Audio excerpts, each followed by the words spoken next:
Hola, comment está Nurkasa? Aujourd'hui, on se retrouve pour retourner dans le temps et comme d'habitude, on va mélanger dans ma petite théière pour tirer au sort les années 1900.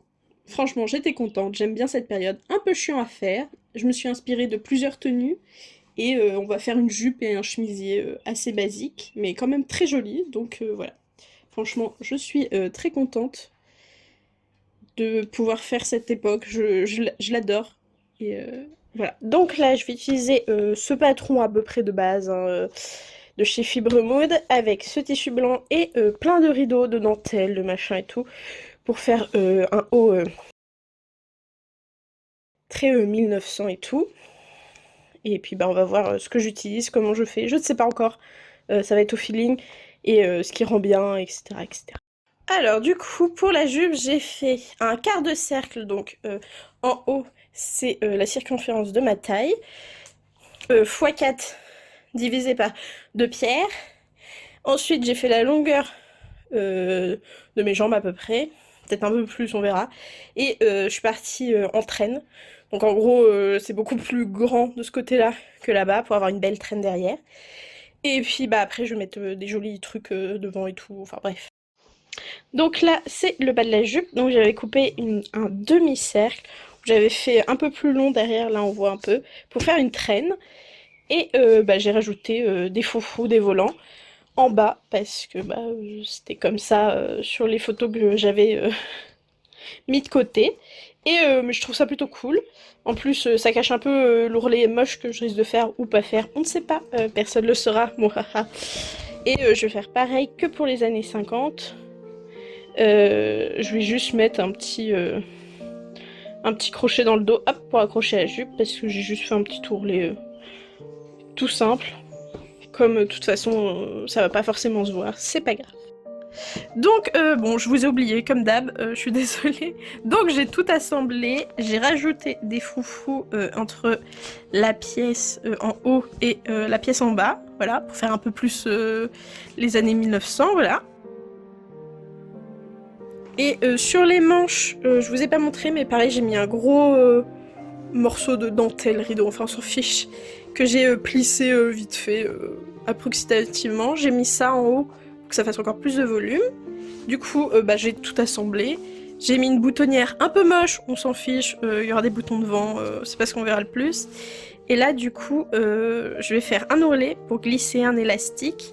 Et ensuite, je rajouterai ça par-dessus pour que ça fasse joli.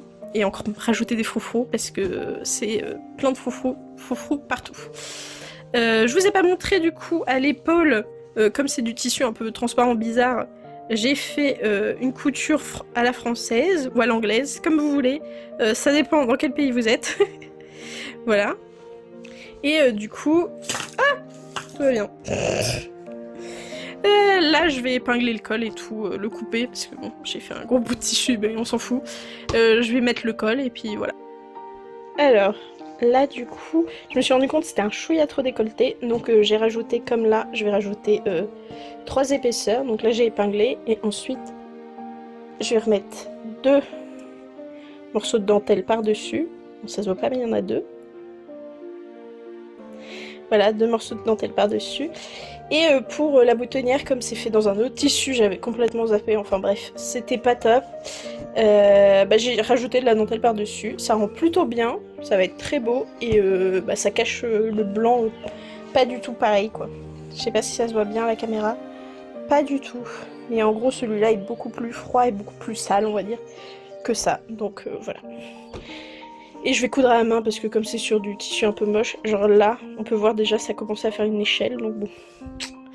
On va éviter de le remettre sous la machine et que ça fasse n'importe quoi. Et donc après avoir fini la chemise, il manquera sûrement une grosse ceinture à faire. Faut que je vois sur mon modèle ce que j'avais dit. Ou pas du tout. Et bah, quoi mettre dans les cheveux. Parce qu'à l'époque, on ne sortait pas sans rien dans les cheveux.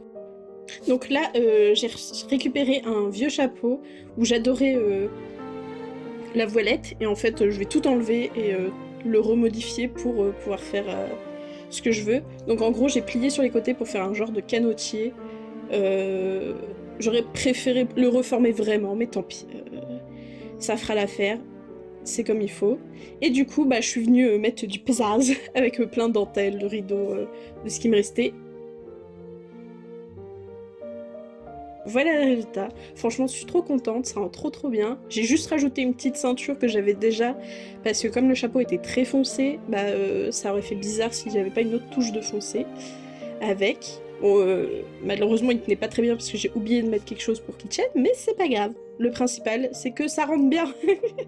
Comme c'est juste pour la vidéo et que voilà. Si vraiment je devais le remettre.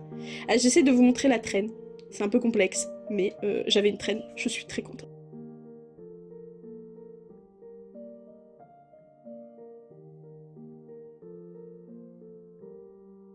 Et ben voilà, si vous avez aimé la vidéo, n'hésitez pas à liker, commenter, partager. Bisous bisous!